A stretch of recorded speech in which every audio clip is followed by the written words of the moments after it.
Now at 6, a Southwest Missouri man pleads guilty and is sentenced for child molestation. Plus, we'll have the latest on the investigation into a Tulsa area house fire where 8 people were found dead. And we'll head to Pittsburgh to preview the Purple Dragons playoff matchup against KC Washington. The 4 states' most watched news starts now. A woman's in serious condition after a hit and run in Pittsburgh. This is KOAM News at 6. I'm Dow Quick. Authorities say an SUV hit 43-year-old Melanie Ishimura on the 1400 block of East 20th Street just before noon today. They say the SUV immediately left the scene. Police describe it as a pewter-colored SUV, say it was traveling west. It appears to be an early 2000s Chevy Tahoe or GMC Yukon, and it might have damage in the front passenger side area. If you have information related to this incident, you are urged to contact the Pittsburgh Police Department.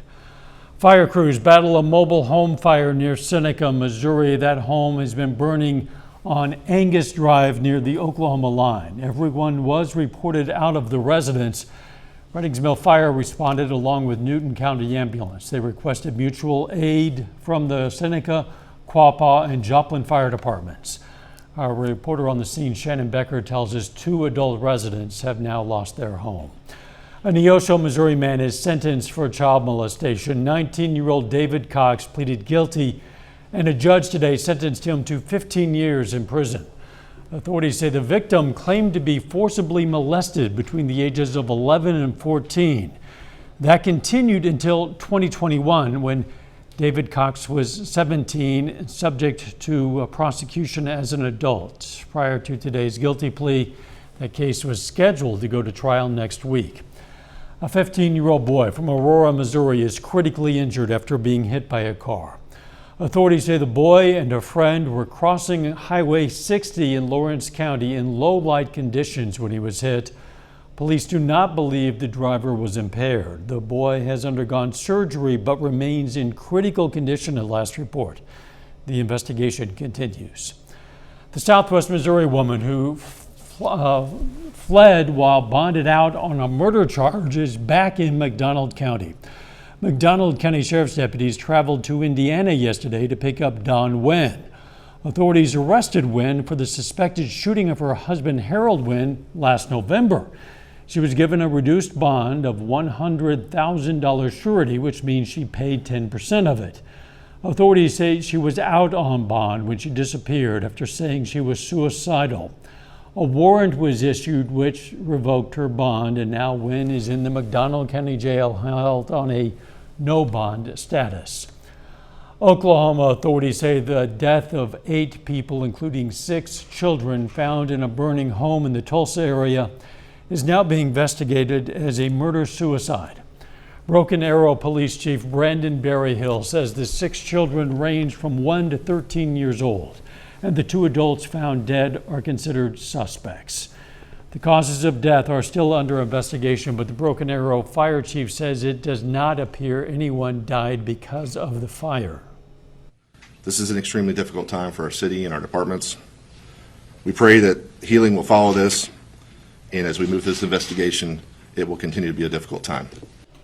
The police chief says guns were recovered from inside the home. He says there is no danger to the public related to this case. Let's check in with Doug Heddy for a first look at the weather.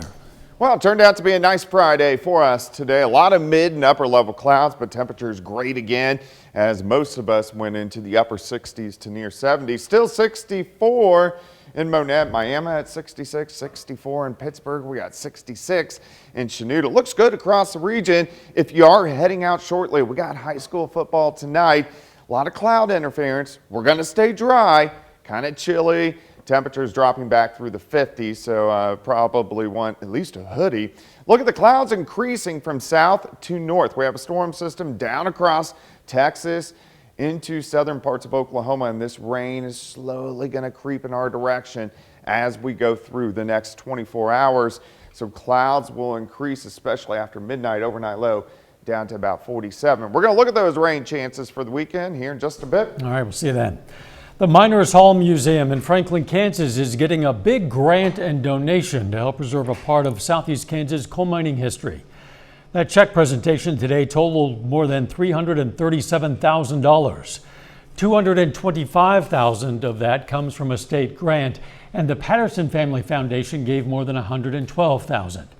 The money will go toward relocating and renovating a unique piece of machinery that was used to dig coal in Cherokee County. It's called a Page 618 walking dragline. This is a picture. That giant machine was donated by Wendell and Linda Wilkinson. It'll be relocated to the US 69 in Kansas 47 Junction, just south of the museum in Franklin. Officials say it'll honor miners. People that were dedicated, they knew that they needed to raise families and do the work that it took. So we are so happy to honor them. The John U. Parolo Education Trust also pledged an additional $250,000 toward that project. Fort Scott Community College today unveiled the new look for the oldest building on campus. Renovation is complete on Bailey Hall, a building that is partially the Student Union and partially the Student Success Center. The $1.6 million renovation includes new windows and an auditorium makeover. The building opened for tours today to show off the new look. The school received funding for that renovation in 2019. The Salvation Army of Jasper and Newton counties is now taking applicants in need of assistance for its Christmas for Kids program. The program provides a way for less fortunate kids, ages 15 and under, and adults 60 and older to receive Christmas presents. People making donations will sign up and pick a name off a Christmas tree found in various locations and buy gifts that go to individuals or families. They actually get to put those gifts under the tree for their kids, or a senior that gets to open up a gift. Or mainly what the seniors ask for is toilet paper, detergent, household needs that they can't afford on their own due to their income. Applications close on November 4th. Presents will be handed out on December 21st. For those looking for assistance, the application is open and the link is on the KOAM News Now app. They call it a haunted trail, but this Halloween attraction swaps the scarier side of Halloween for something more magical. The Drake and Moore All Ages Haunted Trail is a free walking trail in Joplin that features inflated characters from the book of the same name, Drake and Moore. The characters help young children navigate the sometimes difficult challenges of life. We do sell copies of the book here on the trail. Any night that we're open, we have the books for sale here, and usually the author is here to autograph them as well. But you can also buy them online. You can look them up on Amazon. They sell them a number of places online. We want families to know this is not your usual Halloween attraction. It has no horror and no gore. Coming up, a Tulsa police officer under scrutiny after a controversial statement. We'll have details. And later, Pittsburgh prepares for their playoff matchup against KC Washington. The statement was that protests against police brutality are, quote, fun. That's what a veteran police officer in Tulsa said during a Citizens Police Academy last week. And as Jeanette Quezada reports, someone recorded the whole thing. When the anti-police riots started and they hit Tulsa, this is not Oregon or Seattle. You have here, we will smoke your. This is one of several statements by a TPD supervisor made while leading the TPD Citizens Academy. It's a 13-week course taught by veteran officers to educate the community. This video, shared by someone in that class who wants to stay anonymous, shows moments during a session last Tuesday. In the recording, you can't see anything in the class, but you can hear the officer going on to describe the Tulsa 2020 protests as, quote, fun and beautiful. And so I get to be undercover around a bunch of people at 71st Memorial, and when they start breaking windows, it was beautiful. Because we're driving around going, here's some, come get them, SWAT boys. His remarks went on for the entire minute and 20-second recording, describing driving around and, quote, spanking a bunch of unruly kids. The dumb black kid who thinks playing video games with purple hair is his life's goal, he's a bigger problem. We reached out to the department. Police with TPD say Chief Wendell Franklin is aware of the comments, saying in a statement, quote, the supervisor expressed personal opinions that are not acceptable for any Tulsa police officer to present as representatives of the department. They say the supervisor has been moved from his assignment and placed on administrative restrictive duty.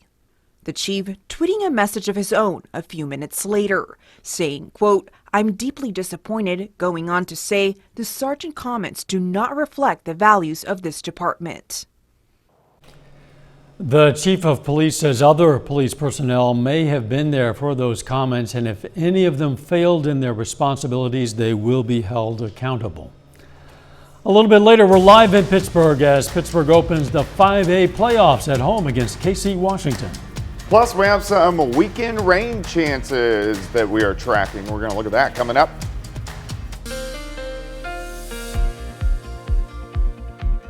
Well, it's Friday, and it turned out to be a nice day, upper 60s to near 70 degrees for us today. Even though we've had a lot of mid and upper level clouds, it's turned out to be a pretty nice one. We can check outside Lander Chevrolet in the southeast side of Joplin. So we are looking at I-44 east and westbound. Can't see a lot of clouds up top, but overall it looks pretty good. All right, let's check out some temps. Bentonville 62, 65 in Nevada, Pittsburgh 65. We have 67 in Veneta, Nowata sitting at 67, 65 in Independence. So everybody pretty good. Partly cloudy skies, 7th and Rangeline at 64. Northerly winds at about 10. Humidity is at 34%. Through the overnight hours into the morning, clouds continue to thicken. We're going to drop back into the 40s, overnight low right around 47 degrees. Look at our satellite. You can see these clouds lifting toward the north, so these will continue to thicken up. And this is due to our storm system down across parts of Texas, southern parts of Oklahoma, which is spinning right across central Texas. And this is going to track out into southeastern parts of Missouri as we go into the weekend. So it's going to kind of shove this rain a little bit closer toward us as we go through the next couple days. All right, let's step through the weekend. Tonight, mainly just cloudy. Random shower, southern counties, late tonight into tomorrow morning. Most of us through the day are just going to have cloudy skies. So here's 7 a.m. Let's go to about the noon hour. You can see rain increasing down in our southern counties, but most of us just cloudy skies. We do get up into the mid 60s once again, but here's 4:30. Look at the rain trying to stretch in, mainly along and south of I-44. This is going to be hit and miss light showers. As we go into the evening hours, showers continue, especially on the Missouri side, and then just kind of spotty showers through the overnight hours all the way into Sunday morning. And then as we work through the day on Sunday, the showers will slowly dissipate, but we're not going to get much in the way of sunshine as we go through the weekend. In fact, we'll go all the way into Monday morning. Still some clouds, but by Monday afternoon, it looks pretty good. All right, day planner tomorrow, 48 to start, 63 by noon, 63 at 5, high temp is 65, but you can see that rain starting to increase tomorrow evening. In fact, here's our rain chances over the next 36 hours. So look, after the noon hour, starts creeping up all the way into Sunday morning, and we could use more rain. In fact, let's go late next week. We're going to go all the way down to Thursday. 70s return. This is a much stronger storm system moving in next Friday. Showers, thunderstorms. We could get widespread heavy amounts of rain as we go into next week, and very similar to what we had at the beginning of this week, which we can definitely use a little bit more of that. 65 tomorrow, 60 on Sunday. Halloween, 68. Trick-or-treaters, not bad. We're going to be dropping back through the 60s into the 50s, but we are going to be dry on Monday evening, and then pretty good temperatures for most of next week. Yeah, I like those temps for trick-or-treaters. A bit cool, but you just put an extra layer under the costume and you're good. Yeah, pretty good. Thanks, Doug. Still ahead, this is the opening week of the playoffs for high school football in Southeast Kansas and Southwest Missouri. Danny Terzer is going to join us live from Pittsburgh to preview the Purple Dragons playoff opener against KC Washington. That's coming up.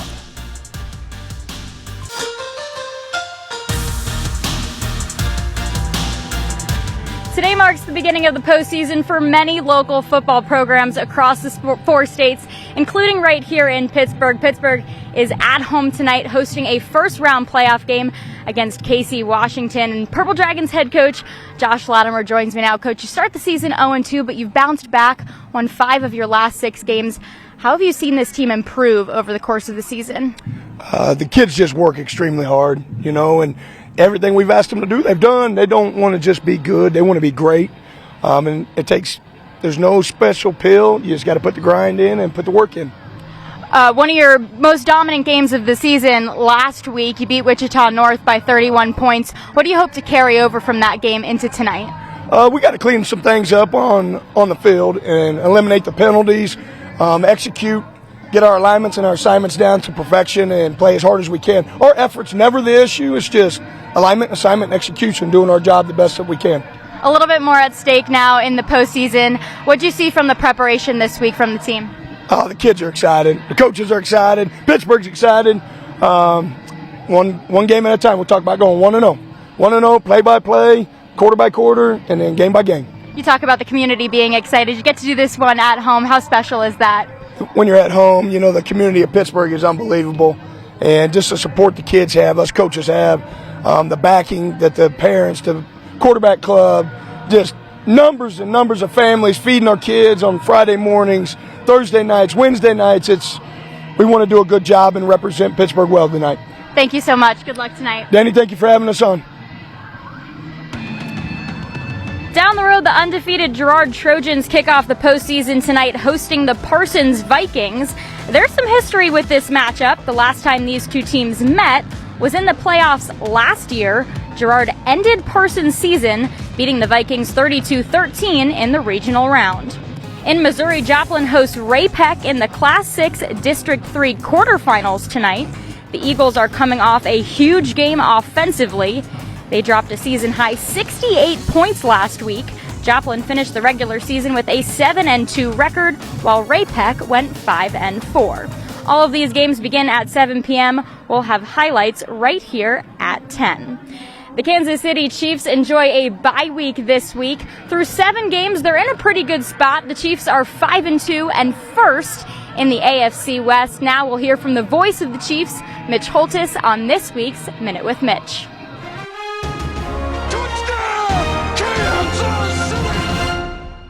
Last summer in late July, Hy-Vee asked me to MC the IndyCar race weekend in Newton, Iowa. It was crazy and exciting. IndyCar is going 172 miles an hour on a 7/8 mile track. Laps were between 18 and 22 seconds. It feels like the first 7 weeks of the Chiefs season have been that way. Crazy, exhausting, exciting. Remember, the Chiefs were the first team in NFL history to play their first 7 games against teams that had winning records the year prior. And the Chiefs had 5 different kickoff times on 3 different days of the week in their first 5 games, throwing off the biorhythms. Now it's the bye week and a chance to exhale. Kind of like the IndyCar race in Iowa. When a yellow caution flag came out, everything slowed down. But very soon, the green flag will drop, and we'll have a crazy restart to this season on this Minute with Mitch. The Minute with Mitch is brought to you by KOAM Jewelry. Every day's game day, KOAM Jewelry, Pittsburgh, Joplin. The Chiefs return to action on Sunday, November 6th, hosting the Tennessee Titans. That's a look at sports. Be sure to tune in tonight right here for 4 State Friday night. We'll have highlights and scores from all across the area. We'll be right back. Take time now to honor a local veteran. David Barr served in the U.S. Army and Air Corps from 1941 to 1945. His hometown, Joplin, and we're proud to salute Master Sergeant David Barr, a 4-state hero.